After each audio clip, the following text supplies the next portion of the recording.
Hola, buenas tardes.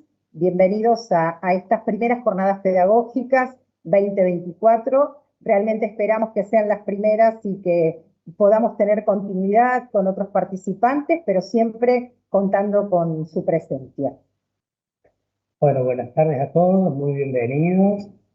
Celebramos poder encontrarnos a través de este medio en el inicio de este ciclo lectivo 2024, que nos desafía como docentes a seguir formándonos y apostando por la educación de todos los niños, adolescentes, jóvenes y adultos de nuestra querida provincia.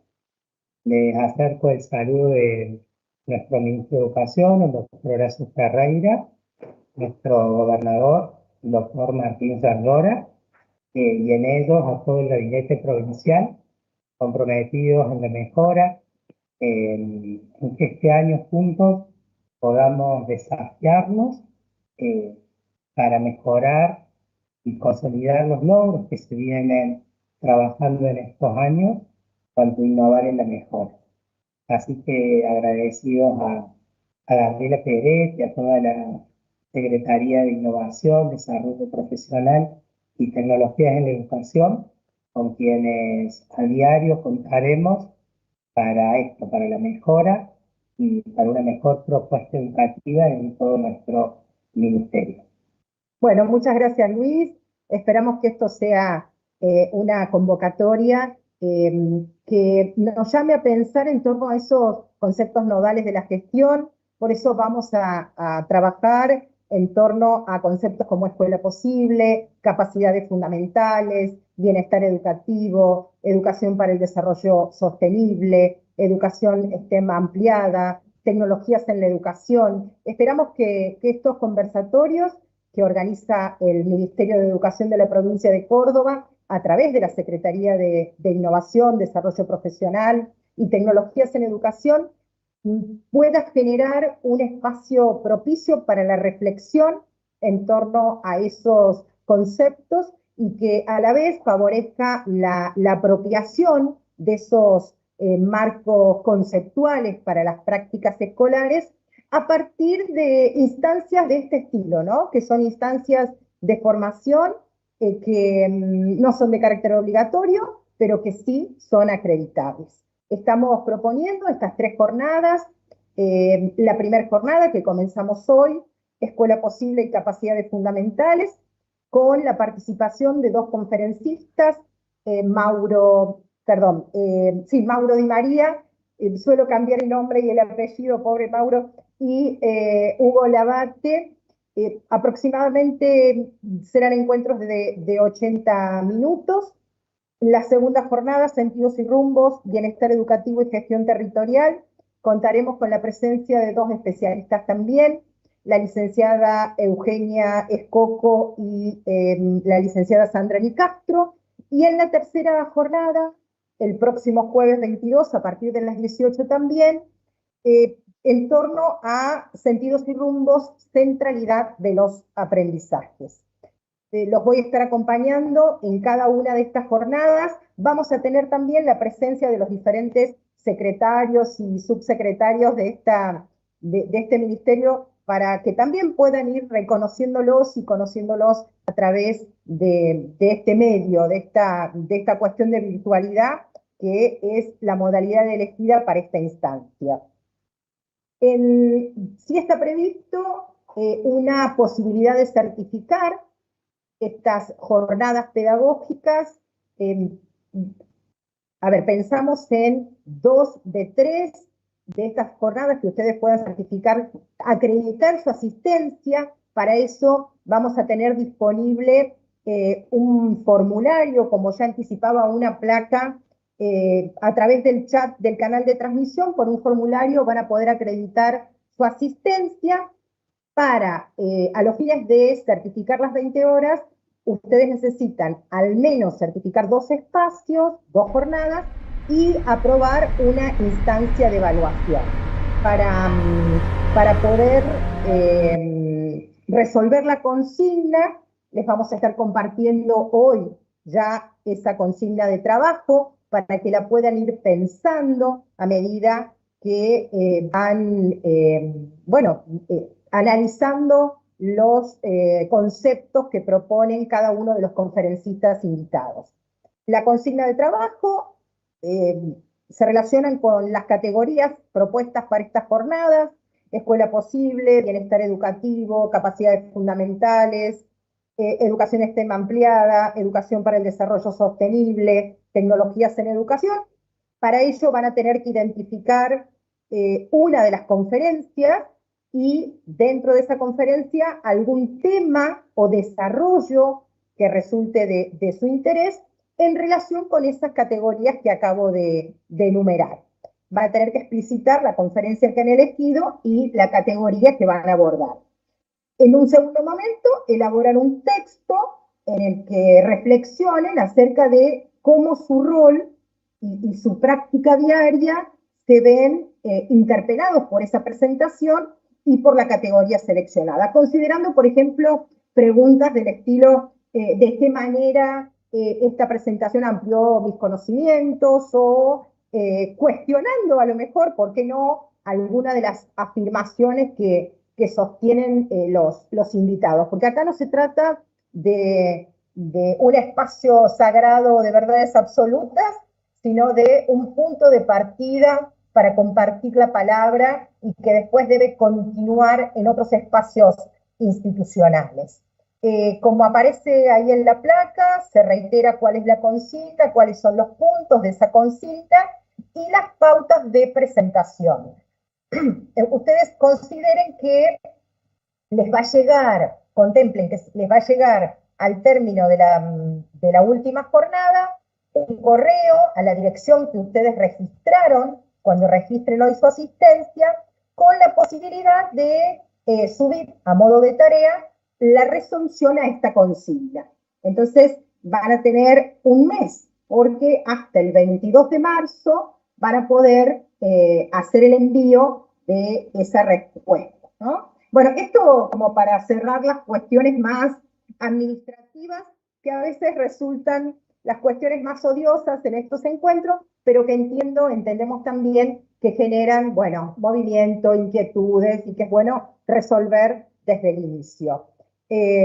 Bueno, comenzamos, dejamos inaugurada esta primera jornada, este primer evento que lleva por título Rumbos y Sentidos, ¿no? Construcción de sentidos y rumbos para la educación en Córdoba. Y cuando conversábamos con el equipo de trabajo acerca de esta palabra, ¿no? Clave, rumbos. Y una de las colegas, una de las profesoras con las que compartimos la tarea en lo cotidiano, hacía referencia a la etimología de la palabra, ¿no? Rumbo, rombo, rombos, que eran los elementos redondos que tenían la capacidad de girar, ¿no? Y de allí rumba. No me voy a poner a bailar, pero bueno, viene de allí, ¿no? Rumbo.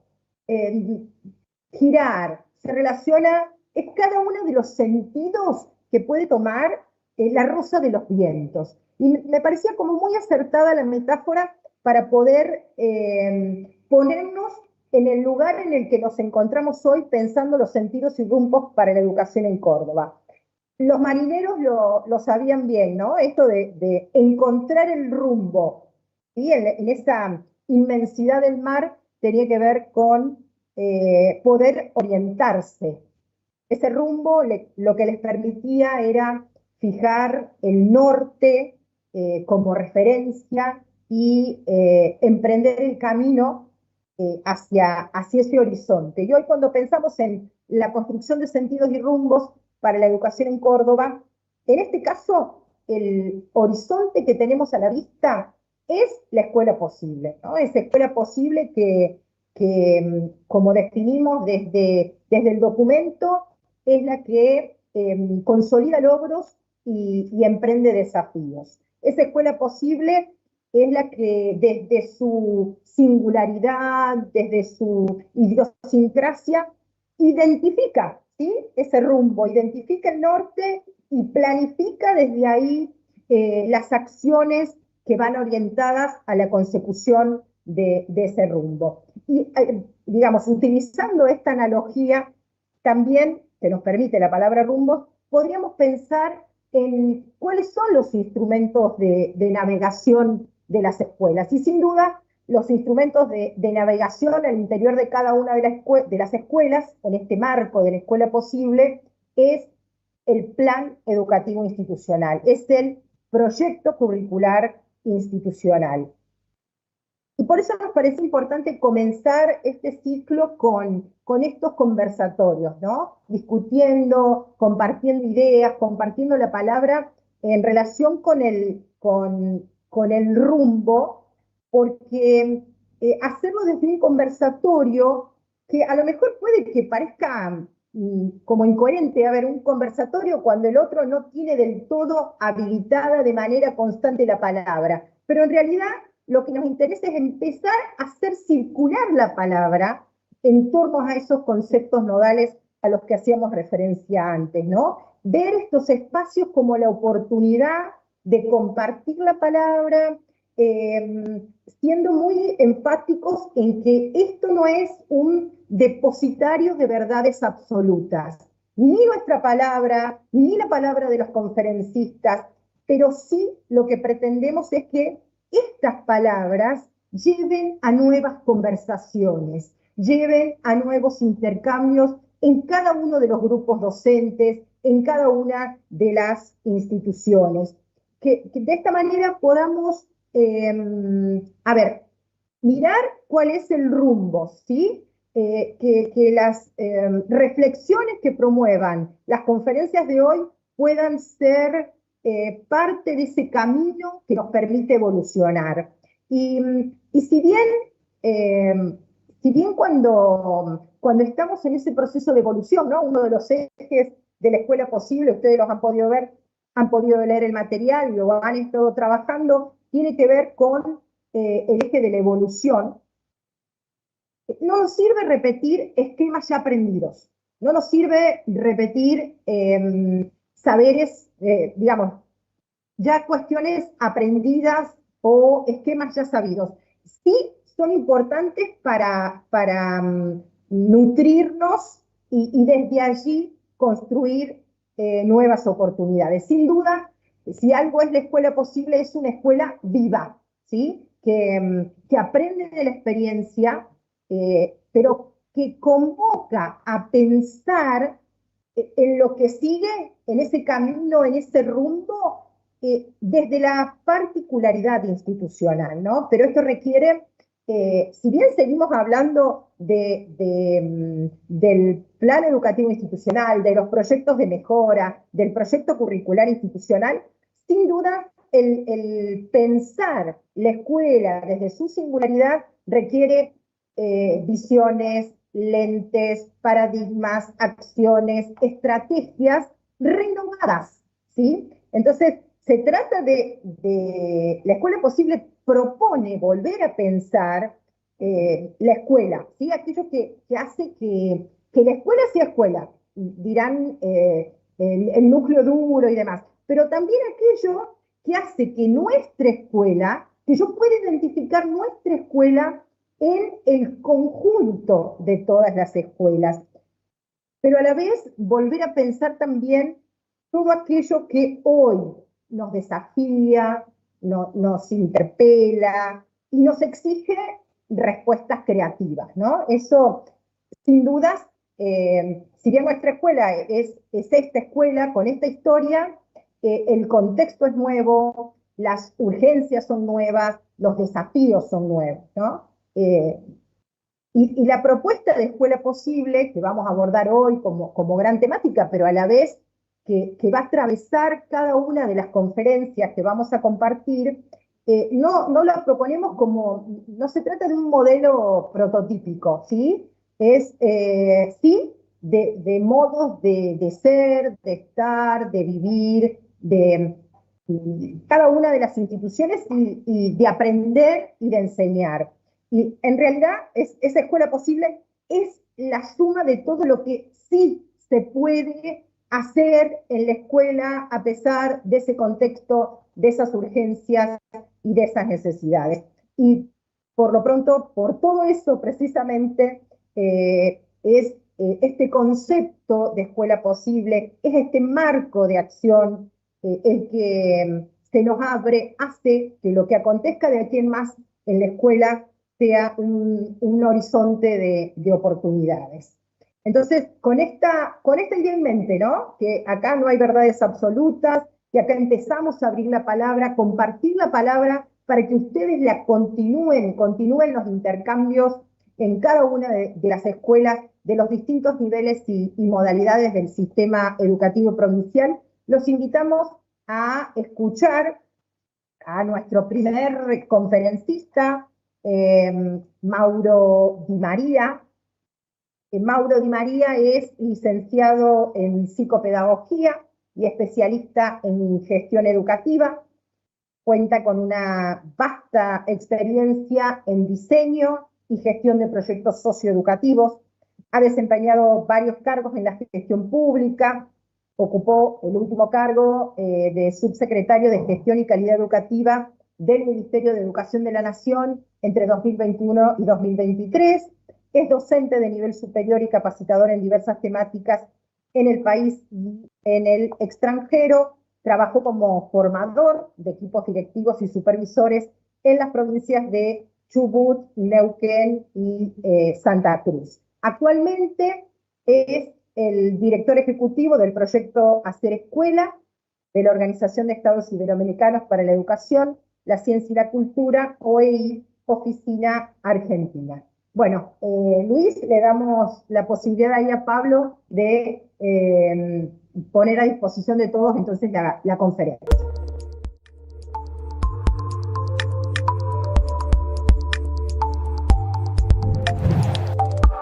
Muy buenos días a todos, un gusto enorme poder compartir con ustedes esta jornada de trabajo.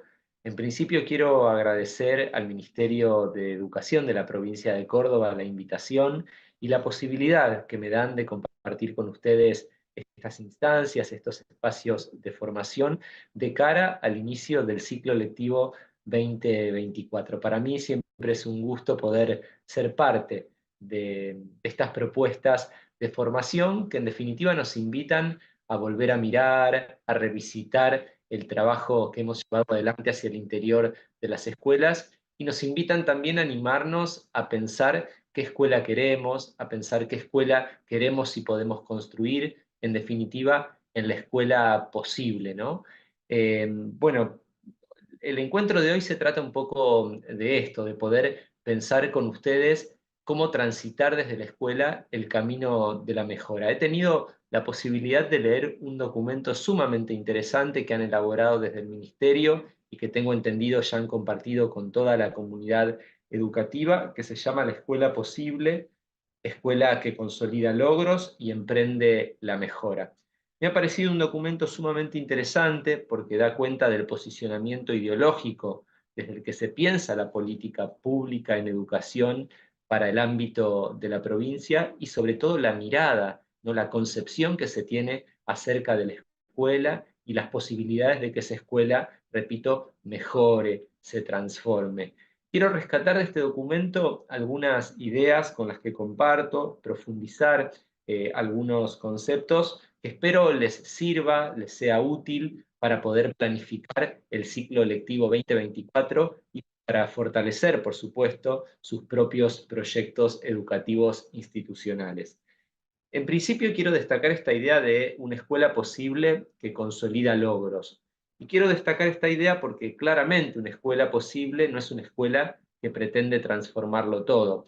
En mi caso personal y el de muchos colegas, estamos en una posición, digo, muy clara en relación a esto. Nosotros creemos que mejorar la escuela implica, por supuesto, transformar aquello que amerita, que merece ser transformado, implica emprender procesos de cambio, pero implica también fundamentalmente reconocer, sostener y fortalecer todo lo que la escuela hace bien. La escuela argentina está llena de buenas prácticas. Allí pasan cosas poderosas que han podido a lo largo del tiempo garantizar la enseñanza y el aprendizaje de miles de niños, de jóvenes y adultos. Poder identificar aquello que necesitamos proteger, que necesitamos cuidar y que además necesitamos institucionalizar, también es parte de la escuela posible. Así que, repito, una escuela posible es una escuela que consolida logros, logros nuevos, pero otros de repente que se vienen dando desde hace ya un tiempo. Otro concepto que me gustaría rescatar es el de la mejora, ¿no? Mejorar, que implica cambio, que implica pensar la escuela como una unidad de cambio. Pero algunas cosas que me gustaría destacar en relación al concepto de la mejora.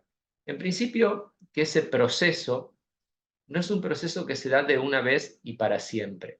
Para mejorar, para construir esa escuela posible que aloja lo nuevo, pero también aloja lo conocido, no alcanza con una decisión estratégica o con una serie de decisiones o de acciones que se consideren estrategias. Es un proceso, es un paso a paso que además implica avances y retrocesos. Construir la escuela posible implica también ponerse de cara al fracaso, al ensayo y al error, a la experimentación, a la innovación. Me parece que estas son ideas que es necesario rescatar, ¿no? Si no, podemos caer en el error de pensar que, bueno, con algunos cambios, con algunas decisiones, con algunas modificaciones, esa mejora se da casi naturalmente. Y otra idea en torno a esto es que no hay mejora posible sin participación de toda la comunidad educativa. La mejora no es algo que depende solo ni de la macropolítica ni de la gestión escolar, sino que depende de la participación de todos los actores que habitan y conforman el sistema educativo, en este caso provincial o la comunidad educativa de la propia escuela.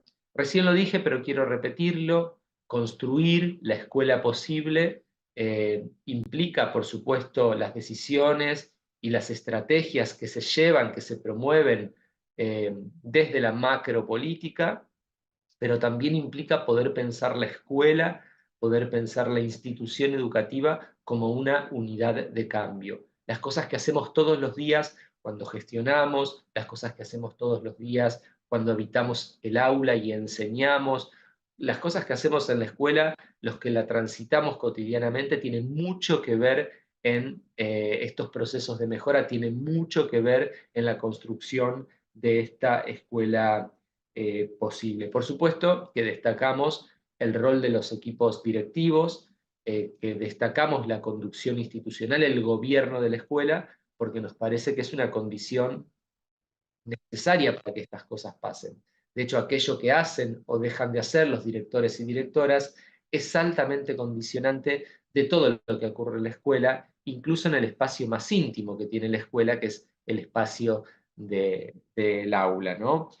Este documento que han compartido conmigo tan gentilmente, el propio ministro lo ha hecho en su deseo de poner a consideración este esquema conceptual de referencia, señala una serie de ejes, de dimensiones para poder pensar esta escuela posible, que a mí me gustaría recordar con ustedes porque son realmente muy interesantes. En principio, el eje del sentido, que hace referencia al currículum, al saber o a los saberes y las prácticas.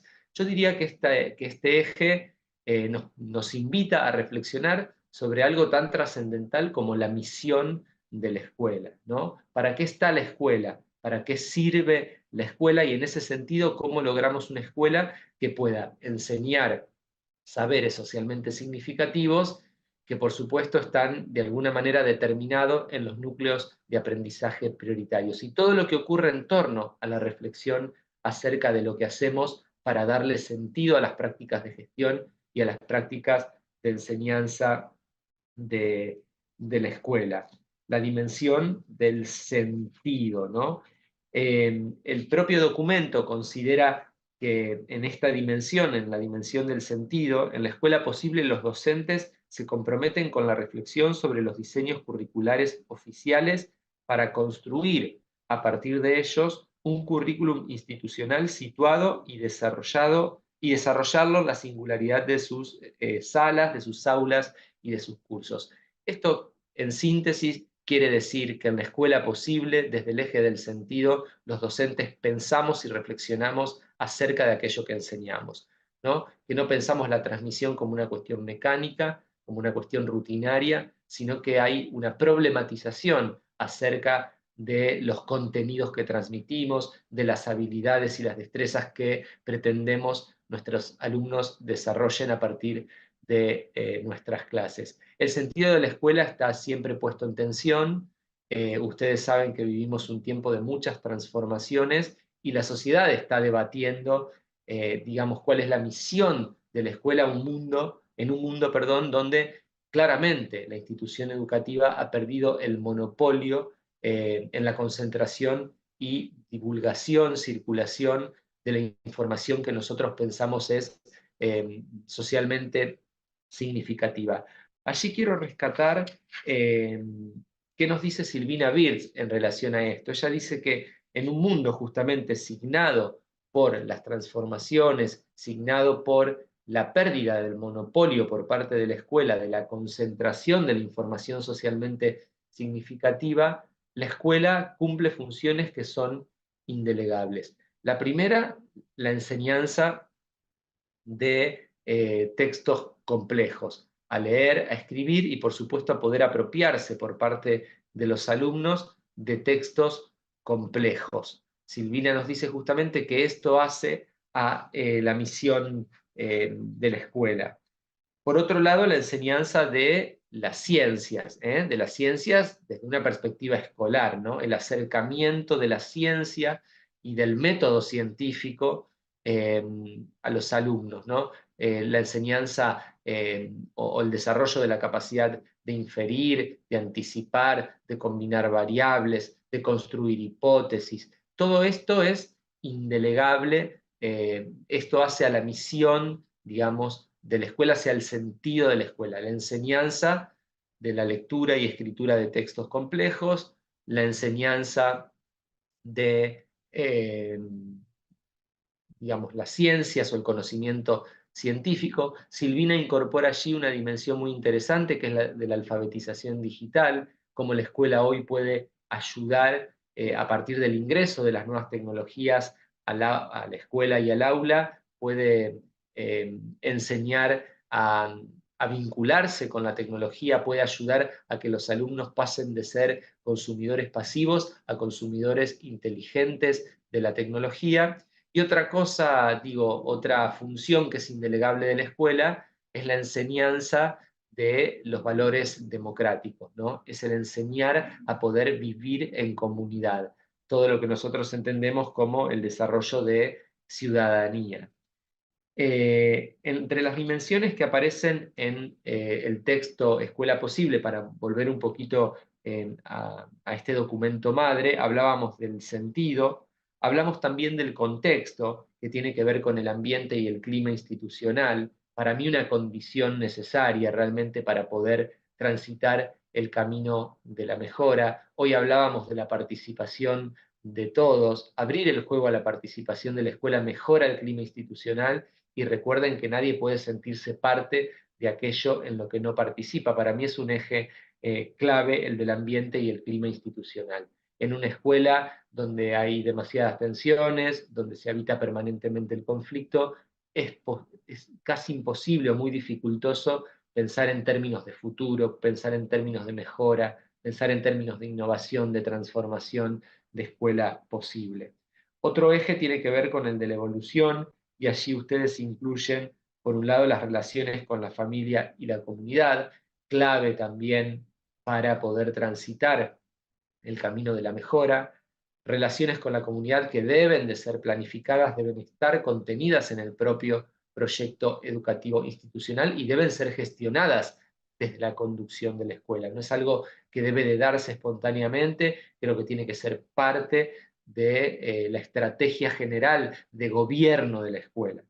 Y incluyen el desarrollo profesional docente, también para mí clave, porque desde la profesionalización de la educación se generan iniciativas de enseñanza personales a partir de pautas comunes, y por supuesto los docentes pueden estar a tono con los nuevos métodos, con los nuevos contenidos a enseñar, y pueden desde allí problematizar la propia práctica. A mí me gusta pensar en esta idea de escuela posible, no tanto como una realidad, como algo dado, porque es cierto que las escuelas tienen mucho por mejorar, tienen mucho de potente y de poderoso, pero tienen mucho que mejorar, sino que me gusta pensarlo como un horizonte, como un lugar hacia donde caminar, como un lugar hacia donde ir.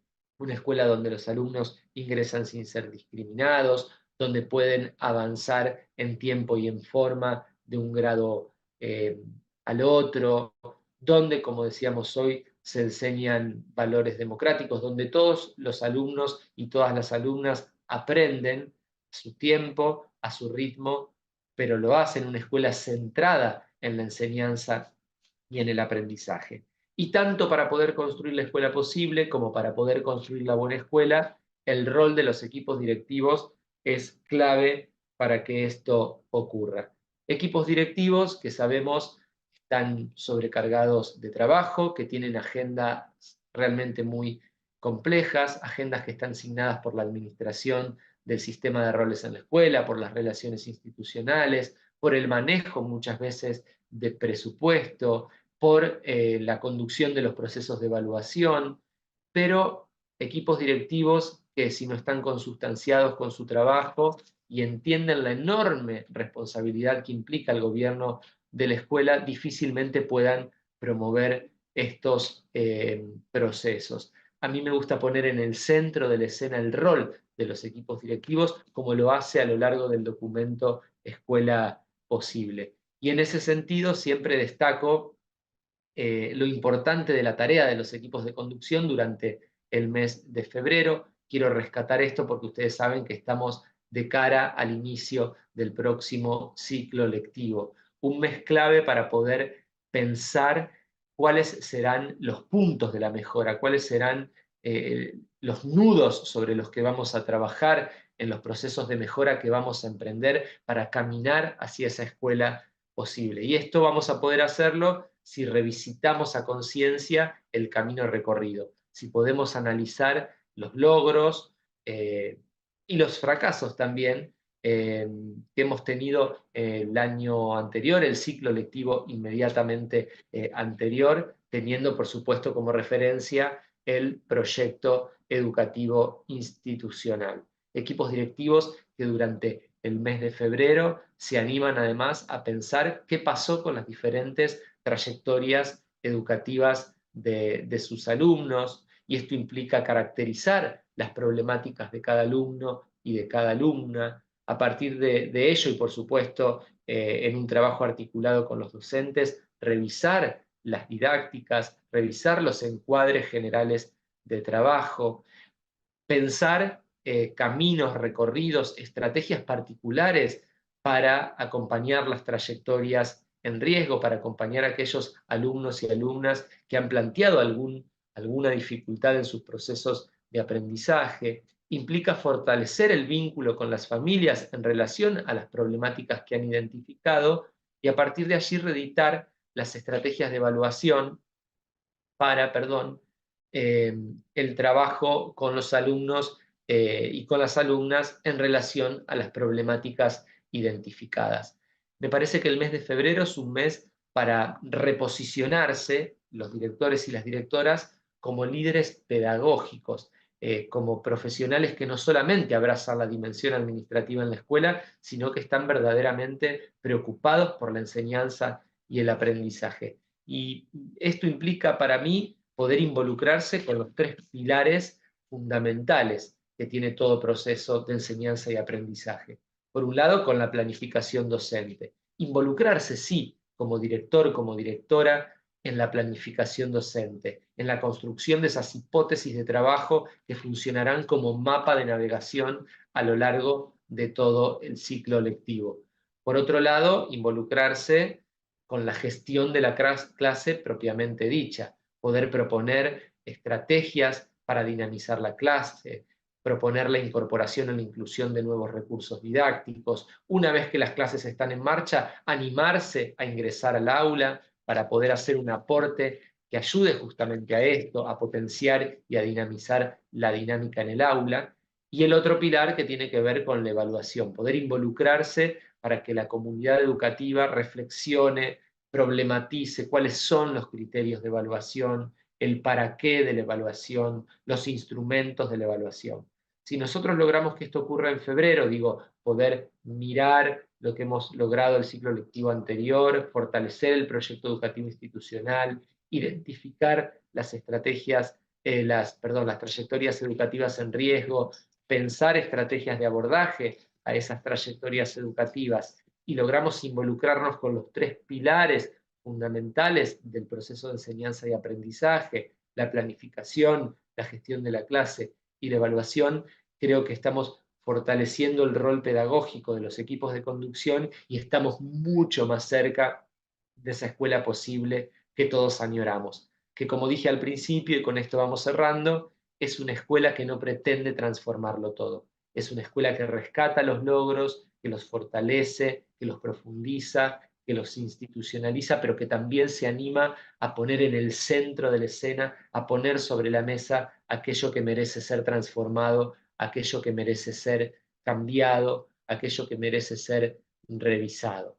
Por último, quiero dejarles una frase que está en un libro muy conocido seguramente por todos ustedes, que se llama Decálogo para la Mejora Escolar, es del año 2015, de Editorial Granica, de Wirtz, Abregu y Paparella, que dice: la mejora de la escuela no es un resultado, una línea que se cruza, un punto de llegada, sino que es un proceso, un modo de hacer, de estar, de trabajar. Los resultados muchas veces se hacen esperar y mucho más si lo que nos proponemos es modificar, si lo que nos proponemos modificar, son prácticas. Esto, por supuesto, que aplica también para la escuela posible. Esta escuela posible que se piensa en clave de futuro, pero que en la provincia de Córdoba ya se han animado a comenzar a construir. Quiero aprovechar también la oportunidad para desearles el mejor de los ciclos lectivos. Un ciclo lectivo lleno de interrogantes, de inquietudes, de trabajo compartido, de trabajo mancomunado, de trabajo en equipo, de fortalecimiento de la propia tarea, de reflexión sobre la propia práctica, y no me cabe duda que en la provincia de Córdoba esto será así, y seguramente, ojalá, pueda estar visitándolos dentro de muy poco para poder seguir trabajando juntos y profundizar sobre algunos de estos conceptos que nos ayudan a pensar en la escuela que queremos. Muchas gracias a todos y todas y nos vemos muy pronto.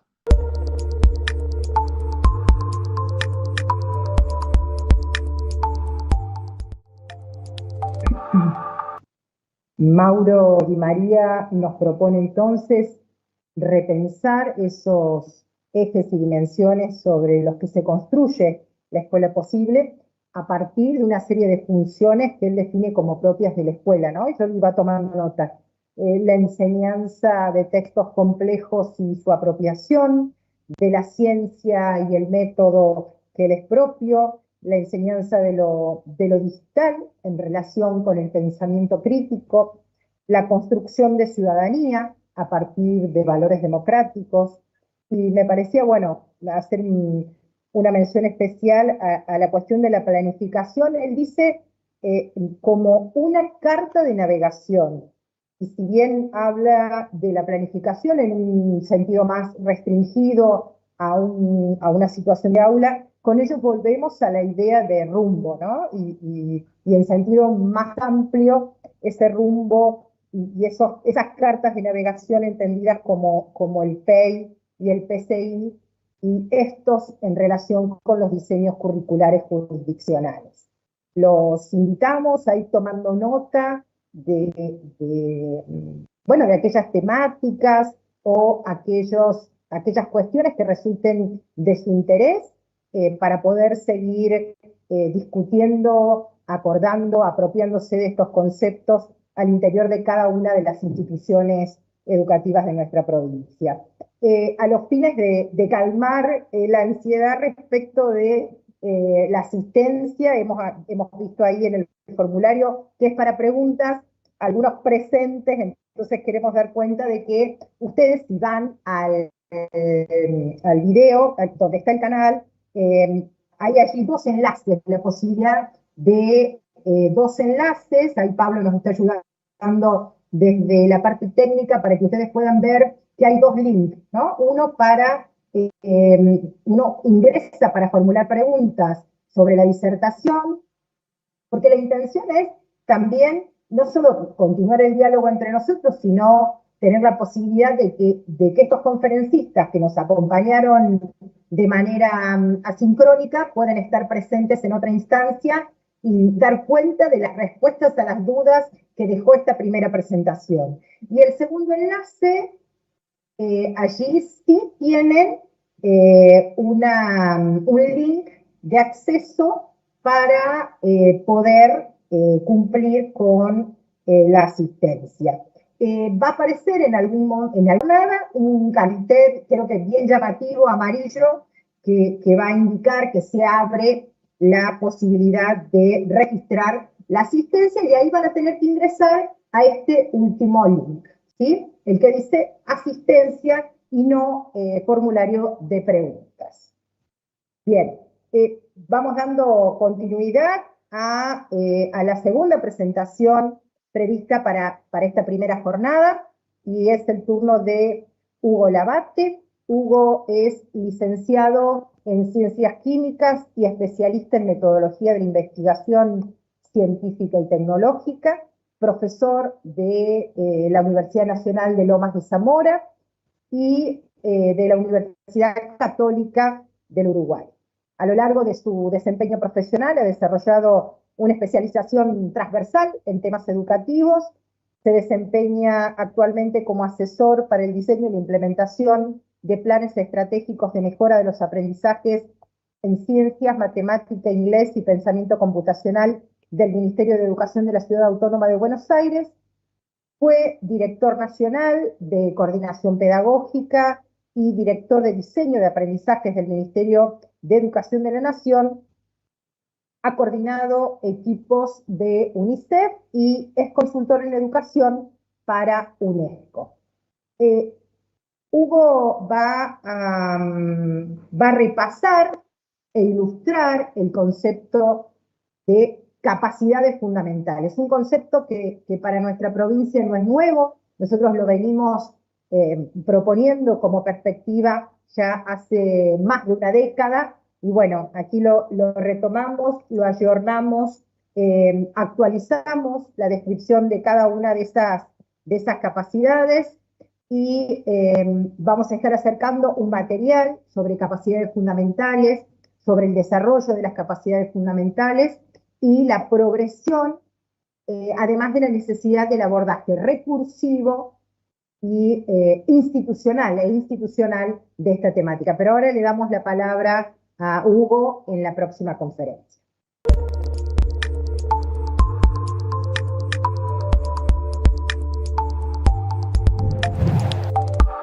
Buenos días para todos y todas. Es un gran honor para mí poder saludarlos y poder compartir con ustedes, a todos los educadores de la provincia de Córdoba en los distintos niveles y modalidades, la posibilidad de tener una conversación, un rato de conversación sobre un tema que la provincia de Córdoba ha venido trabajando a lo largo de estos años, así que entiendo que algunas de las ideas ya ustedes pueden estar familiarizados con ellas, pero en principio esto puede servir entonces como un proceso de conversación ordenada para poner algunas ideas en funcionamiento y en discusión. La estructura escolar, tanto en primaria, en inicial como en secundaria, estuvo pensada originalmente desde que se creó la escuela, hace ya más de 200 años, estuvo pensada alrededor de una estructura o de un formato que se centraba en el dominio de algunos saberes, en el caso de la primaria, la lectoescritura y una aritmética básica, y en el caso del secundario, un acceso a las disciplinas de conocimiento, pensando en que los jóvenes que cursaban la escuela secundaria en aquel entonces, en los primeros colegios nacionales, iban a formar parte de una élite dirigente y por lo tanto tenían que prepararse para el aprendizaje en la universidad. Esa misión de la escuela, tanto de la primaria como de la secundaria, ha ido mutando en el tiempo. Y eso nos invita o nos ayuda a pensar en que a esta altura del partido tendríamos que poder reflexionar sobre los sentidos de la escolarización y volvernos a preguntar en tiempos de escolaridad obligatoria hasta los 18 años, cuál es la función a la que una escuela o un sistema escolar tiene que hacerse cargo. En ese sentido, la clásica organización curricular alrededor de los contenidos empieza a mostrarse como parcialmente insuficiente para una formación integral de la persona. En algún momento habíamos pensado que la simple acumulación de contenidos curriculares, tanto de las distintas áreas de nivel primario como de las distintas materias de nivel secundario, eran suficientes para lograr el objetivo de la formación. Sin embargo, a medida que pasa el tiempo, las demandas sociales nos muestran que esa acumulación de saberes sin algunos principios de integración, sin algunos principios de coherencia por encima de los contenidos en particular, puede revelarse como débil para la formación de una persona que tiene que participar de la ciudadanía, del mundo del trabajo y de la formación superior. Por eso, en este espacio de conversación queríamos compartir con ustedes entonces la idea de que hablar de capacidades es una forma de tener un discurso, una conversación que nos permite hilvanar de manera más secuencial el aprendizaje de nuestros estudiantes y potenciarlos de cara al futuro. Así que esta presentación que ustedes están viendo en pantalla sobre desarrollar las capacidades, la entendemos como una tarea que las escuelas pueden incorporar dentro de su proceso de planificación, dentro de su proceso de encontrar vías y formas de mejorar la tarea educativa, de manera que los invito a que podamos conversar un poquito sobre esto. Cuando hablamos de capacidad, nos referimos a algo que los sujetos portan. Los sujetos portan en sí una serie de capacidades en un nivel básico, porque son una herencia biológica que tenemos los seres humanos, ¿sí? Los seres humanos tenemos capacidad de pensar, tenemos capacidad de actuar, tenemos capacidad de imaginar, tenemos capacidad de colaborar. Entonces, cuando hablamos de capacidades, nos referimos a un conjunto de disposiciones, un conjunto de saberes hacer, de habilidades que tienen las personas y que son parte de su propia estructura vital. Ahora bien, cuando analizamos desde el punto de vista escolar qué podemos hacer con las capacidades que las personas traen a la escuela, con las capacidades de los niños, de los adolescentes, nos encontramos con que ese bagaje interno de los sujetos se demuestra o se exhibe en la medida en que el sujeto es enfrentado a una situación y en esa situación tiene entonces que usar esas capacidades, esas posibilidades para resolver la situación. En este esquema un poco sencillo que ustedes están viendo en pantalla, tenemos entre los dos corchetes centrales una situación muy sencilla. Te presto un ovillo de lana y te pido que con ese ovillo de lana hagas el traje de un muñeco. Para que eso pueda ser resuelto, digamos, esto quizá no es un saber escolar, es más bien un saber doméstico, si uno quiere, ¿no es cierto? Pero es un ejemplo interesante para compartir. Cuando uno tiene que resolver esa situación, por ejemplo, tiene que pensar de qué medida voy a hacer el chalequito, con qué forma le voy a dar, cómo es el muñeco, etcétera. Y entonces tengo que empezar a tomar decisiones, tengo que empezar a pensar, tengo que empezar a calcular, tengo que empezar a tomar medidas. La posibilidad interna, los saberes previos, la disposición para hacer todo eso forma el bagaje interno al que llamamos capacidad. Cuando la persona entonces ejerce esa capacidad en acción y resuelve el problema, aparece un tercer elemento, que es la mirada del otro. La mirada del otro establece si esa resolución del problema fue una resolución adecuada, una resolución estética, una resolución correcta, una resolución bella, ¿no? Entonces, tres elementos son importantes retener en nuestra conversación acerca de las capacidades. El primero y central es la situación de aprendizaje o la situación donde la persona tiene que movilizar sus recursos internos. Nosotros en la escuela le proponemos a los estudiantes tareas. Quiero diferenciar un minuto aquí la diferencia entre una tarea escolar y una situación. La tarea escolar puede ser, por ejemplo, que haga 7 cuentas de multiplicar. La tarea escolar puede ser, por ejemplo, que elabore el resumen de un capítulo de un libro.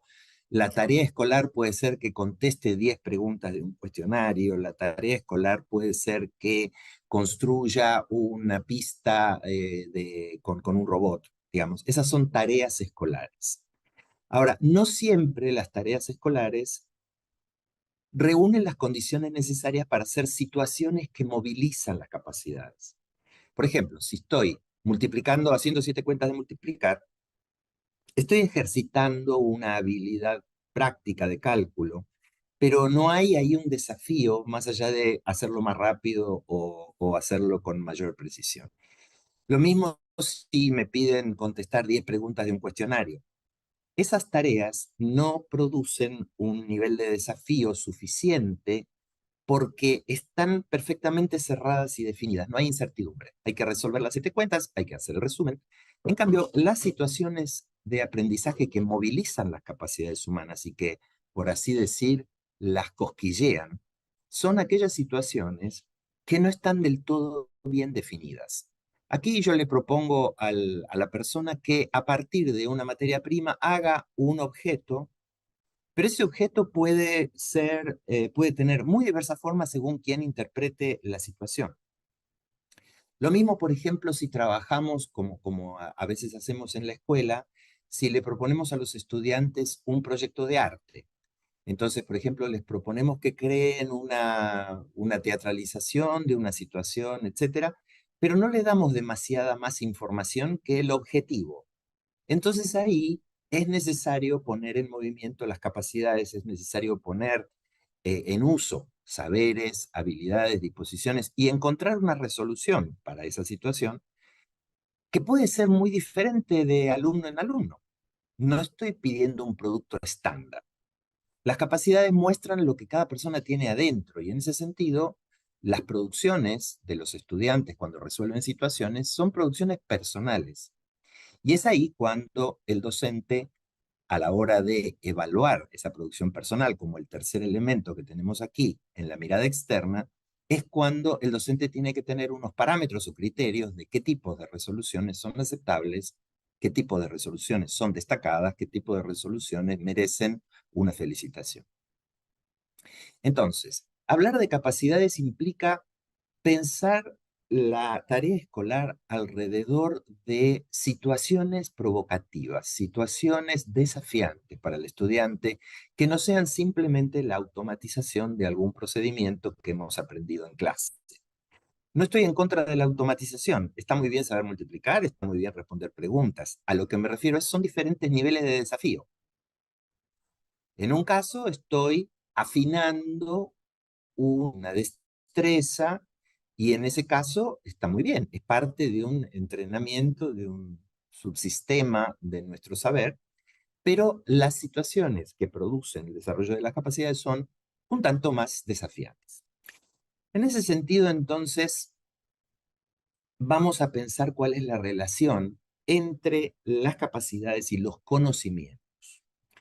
A algunas personas, cuando hablamos de capacidades, suelen plantear como desafío o como crítica si las capacidades reemplazan o son otra cosa distinta de los contenidos escolares. Para mí es una discusión un tanto bizantina, digamos. La mente no puede pensar si no tiene saberes, si no tiene contenidos, si no ha tenido aprendizajes previos. Necesitamos aprender a escribir para poder escribir un cuento. Necesitamos aprender a sumar para resolver un problema relacionado con cálculo. Cuando motivan el desarrollo de las capacidades, son saberes que yo pongo en tensión cuando les ofrezco a los estudiantes una situación provocativa. No les estoy dando una situación que se resuelve simplemente aplicando un contenido o un conocimiento.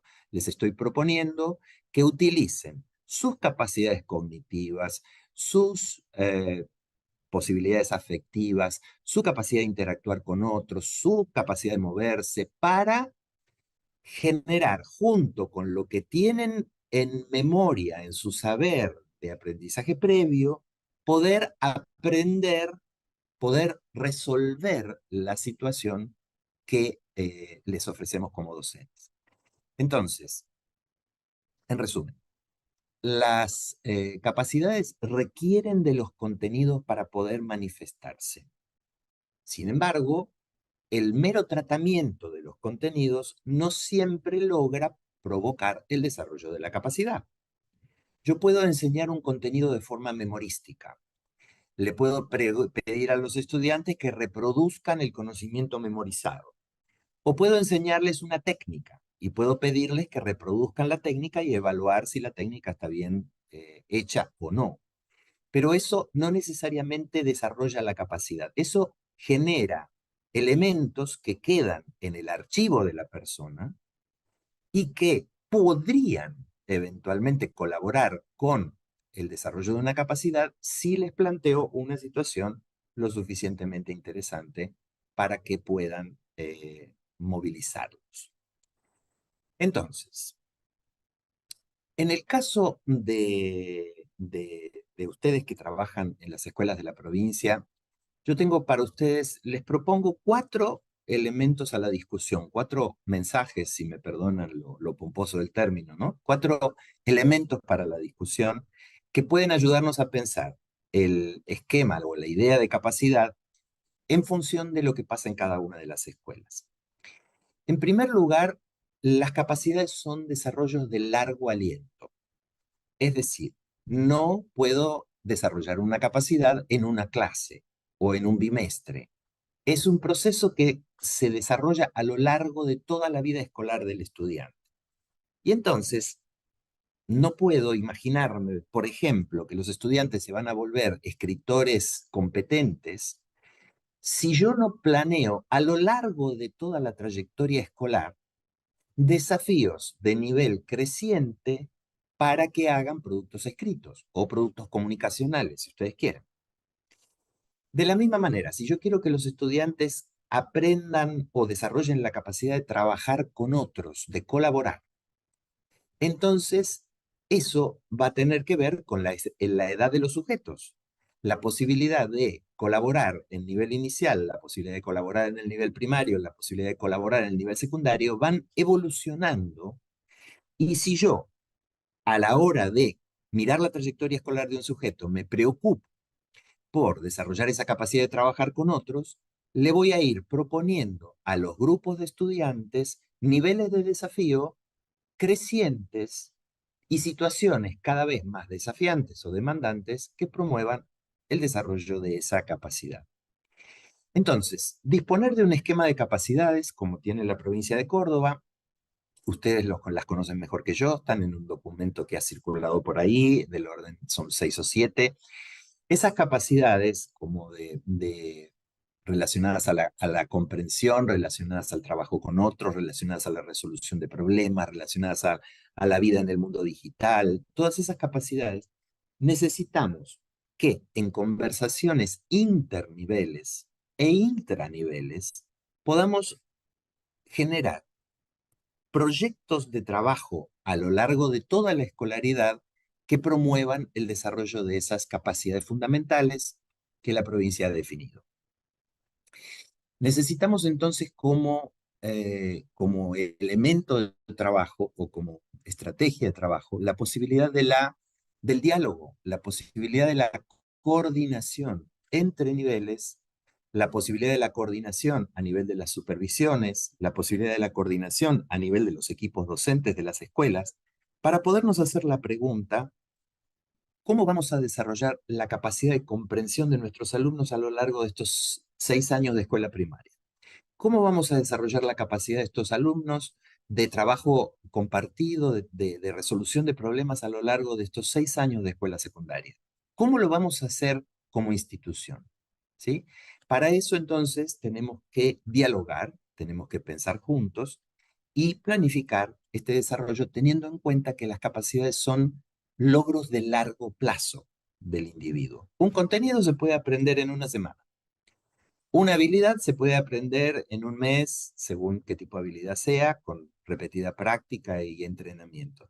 Una capacidad ya está dentro del sujeto, pero necesita crecer y desarrollarse a medida que el sujeto crece y se desarrolla con situaciones cada vez más complejas y más desafiantes. Tengo que tener en la cabeza el mapa de qué significa desarrollar estas capacidades y planear cuáles van a ser esas intervenciones o situaciones que les voy a ofrecer para que efectivamente se desarrolle. Primer mensaje entonces: coordinación entre niveles, coordinación intraniveles, planificación en el largo plazo. Y entonces, al trabajar una capacidad, lo que tenemos que poder pensar es cuáles son las situaciones, cuáles son los momentos, el tipo de configuración didáctica que tienen que ver con progresivas ampliaciones de la capacidad. En este ejemplo que ustedes están viendo en pantalla, relacionado con la capacidad de oralidad, lectura y escritura, si yo como escuela me propongo desarrollar las habilidades orales de los estudiantes, la oralidad es un proceso cognitivo complejo que tiene diferentes manifestaciones. Pero supongan que quisiéramos desarrollar dentro del marco de la oralidad la posibilidad de explicar para que otro me entienda. Explicar para que otro me entienda.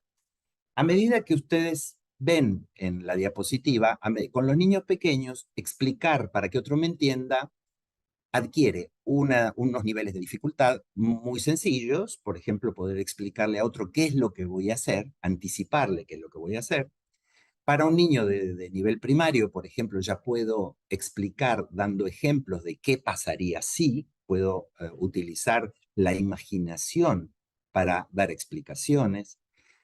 En una situación con chicos más grandes, donde, por ejemplo, ya los invitamos a exponer públicamente, es decir, pararse frente a un auditorio, enfrentar la situación estresante y entonces contar lo que saben de un tema. Entonces, por ejemplo, ahí la situación implica un componente que es un poco más emotivo y hay que poderlo manejar.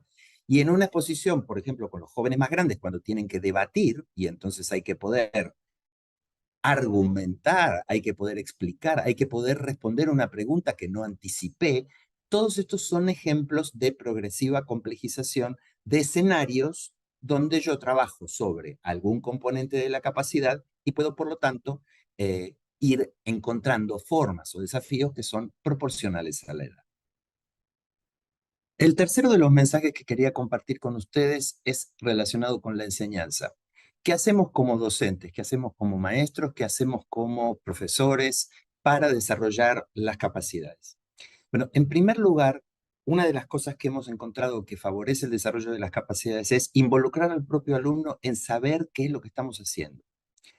Necesitamos poder compartir con él, con ella, que estamos ayudando, estamos acompañando su proceso de desarrollo y entonces que esta semana la vamos a dedicar a mejorar la forma que trabajamos en equipo o que este mes lo vamos a utilizar en mejorar la forma en que resolvemos problemas o que este bimestre vamos a trabajar mejor la forma en que nos comunicamos. El acuerdo explícito de sentido es parte del contrato con los estudiantes, inclusive con los más chiquititos. Darle sentido a las cosas tiene un efecto ordenador sobre los procesos de nuestra mente. Entonces, el primer punto es, si quiero desarrollar una capacidad, informo a los alumnos. La segunda cuestión es que en el proceso de trabajo sobre la situación desafiante no puede ser una situación que deje a los estudiantes perdidos. Los estudiantes tienen que poder encontrar dificultades en el camino, pero tiene que estar uno como docente al costado para darles posibilidades de insumos o explicaciones puntuales o estímulo o ánimo mientras están desarrollando el aprendizaje en esa situación. Los estudiantes también necesitan que les vayamos dando retroalimentación frecuente sobre lo que están haciendo. Si están, por ejemplo, desarrollando o resolviendo un problema, la retroalimentación no puede ser vas bien, vas mal, va torcido, va derecho. Tiene que ser, ¿cómo lo plantearías de otra manera? ¿Te parece que esa es una respuesta adecuada? No siempre la retroalimentación es opinión sobre el trabajo. La retroalimentación es una forma de comunicar que le invita al estudiante a reconsiderar lo que está haciendo y finalmente sí, entonces después puedo dar una retroalimentación sobre el resultado. Lo que observé, lo que vi cuando ustedes estaban trabajando juntos, la forma en que resolvieron este problema, etc. Y finalmente, y no menos importante por el hecho de estar al final de la lista, la posibilidad de la metacognición. Es decir, que podamos hacer un cierre del proceso de aprendizaje conversando con los estudiantes, pensando, ahora que hice esta actividad o estuve frente a este desafío de la creatividad, o frente a este desafío de la resolución de problemas, o frente a este desafío de la comunicación, ¿qué me llevo para otras soluciones posibles? ¿Qué me llevo para hacer en otras situaciones? Es decir, ¿qué haría distinto? ¿Qué puedo volver a utilizar de esto que aprendí? Porque el proceso de metacognición o de reflexionar sobre lo aprendido ayuda a estabilizar el funcionamiento de la capacidad.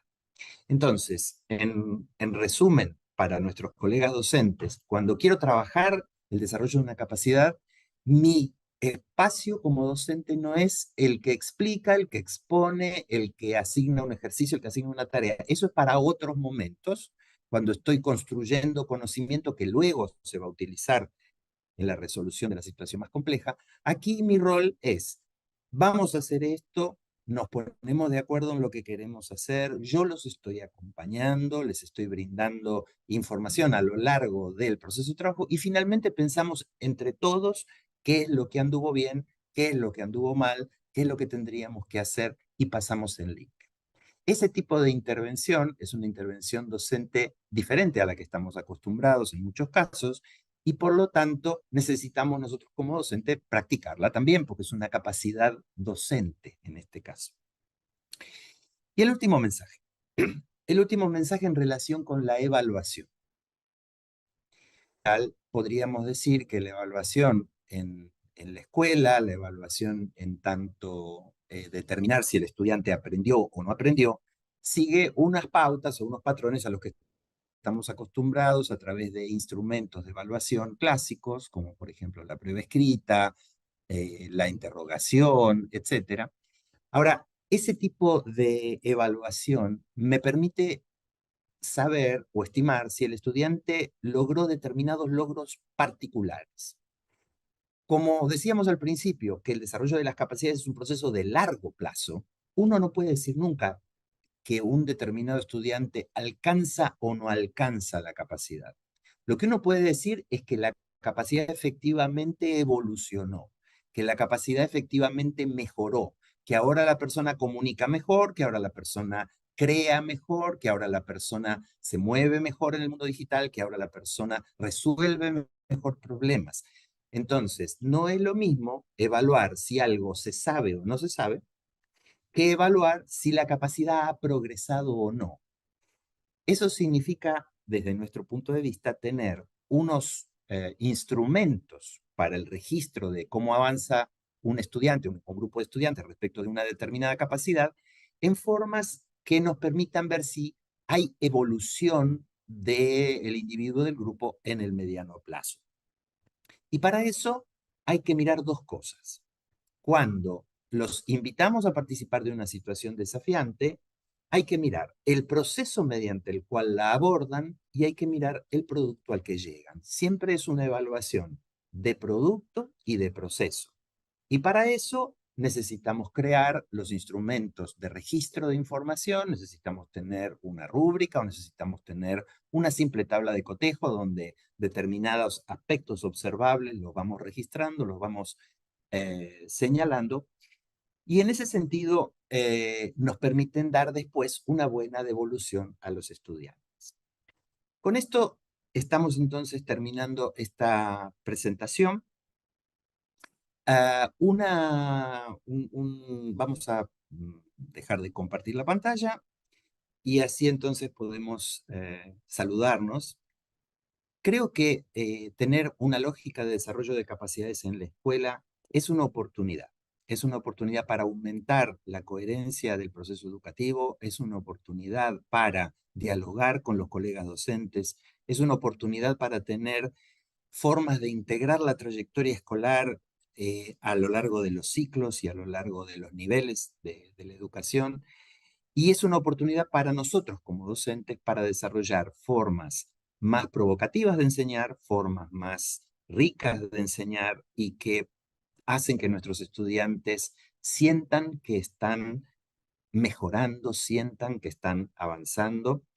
Así que los invito a que, si les parece bien, puedan repasar los documentos que la provincia tiene a disposición de ustedes sobre el tema del desarrollo de las capacidades, las distintas definiciones de las capacidades que selecciona la provincia y algunos ejemplos prácticos que ustedes se van a poder encontrar, pero más allá de los ejemplos, es parte de la tarea de todos nosotros crear esas buenas situaciones de aprendizaje en función del grupo escolar que nos toca, en función del contexto en el que atendemos a nuestros estudiantes, y creo que ese desafío es algo que bien vale la pena.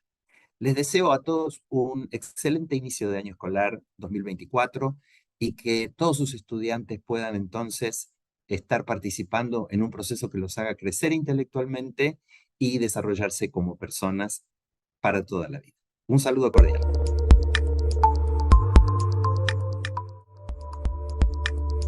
Bueno, escuchábamos a Hugo Labate en torno al concepto de capacidades fundamentales.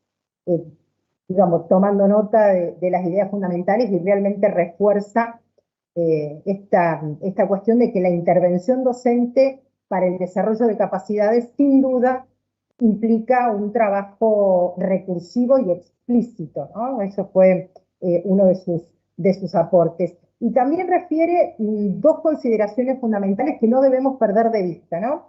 Por un lado, la centralidad que los contenidos adquieren en el desarrollo de las capacidades y, consecuentemente, en la planificación por capacidades. No se puede desarrollar capacidades en el vacío, ¿no? Pero por otro, también nos deja ahí una pregunta más inquietante y es si nos atreveríamos a afirmar que todos los contenidos curriculares son suficientes, ¿no? Me parece que puede ir por ahí la conversación, la continuidad o el intercambio institucional a partir de esta presentación de Hugo Labate. Una de las preguntas precisamente tiene que ver con cuáles son las capacidades fundamentales y por qué son capacidades fundamentales. Retomamos la idea original de que son fundamentales porque están estrechamente relacionadas con las grandes intencionalidades formativas del currículum de los diferentes niveles y modalidades que conforman el sistema educativo provincial. Por eso, cuando hemos redefinido estas capacidades fundamentales para esta gestión, pensamos en oralidad, lectura y escritura, abordaje y resolución de situaciones problemáticas, pensamiento crítico, creatividad, trabajo colaborativo y cooperativo, gestión y monitoreo del propio aprendizaje y, obviamente, ciudadanía local, global y digital. Estas van a ser las capacidades con las que vamos a estar pensando las propuestas de enseñanza.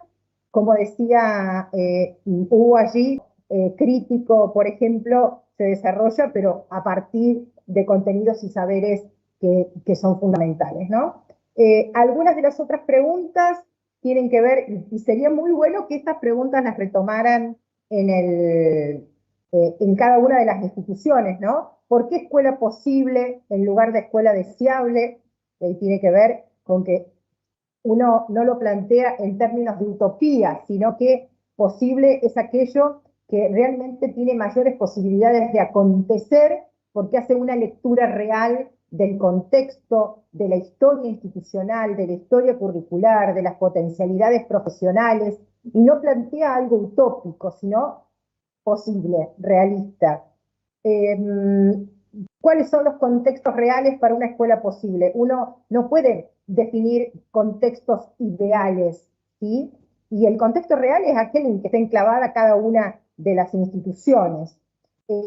También hay mensajes que hacen referencia a la necesidad de pensar la escuela junto con los estudiantes y sus familias.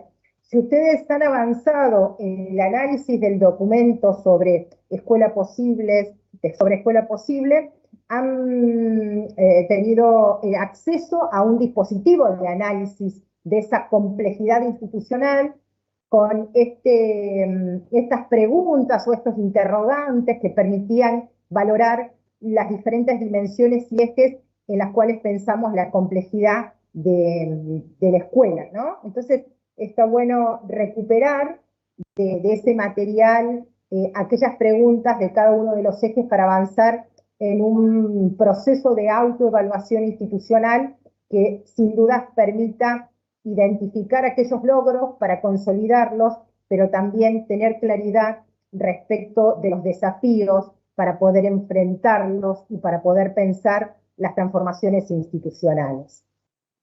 Los videos de esta jornada van a estar disponibles completos en el canal, en este canal, y después en la página de la Secretaría. Vamos a ir, a medida que vamos avanzando en el desarrollo de las jornadas, los vamos a estar compartiendo, pero además, como preguntan aquí, si va a haber capacitaciones durante el año. Obviamente, ya se van a pensar las capacitaciones, se están diseñando aquellas capacitaciones que acompañarán procesos, los procesos de consulta curricular y de producción curricular, así como la convocatoria de aquellos proyectos innovadores que desde cada escuela, de esa escuela situada, ustedes están pensando para dar respuesta a los problemas pedagógicos. Me parece que por el día de hoy, y cumplimos con los 80 minutos que estaban previstos para esta primera jornada, les agradecemos su presencia, los alentamos a que vayan tomando nota de lo que aquí conversamos y de cada una de las presentaciones, no solo con ánimo de certificar una jornada y acreditar, que también es muy valioso esta instancia de formación, sino también para continuar el diálogo al interior de cada una de las instituciones, en el contacto con sus pares, en esto de poder pensar esta escuela posible. Bueno, muchas gracias, un saludo y nos vemos mañana, nos encontramos en la segunda jornada de construcción de sentidos y rumbos para la educación en Córdoba. Buenas tardes.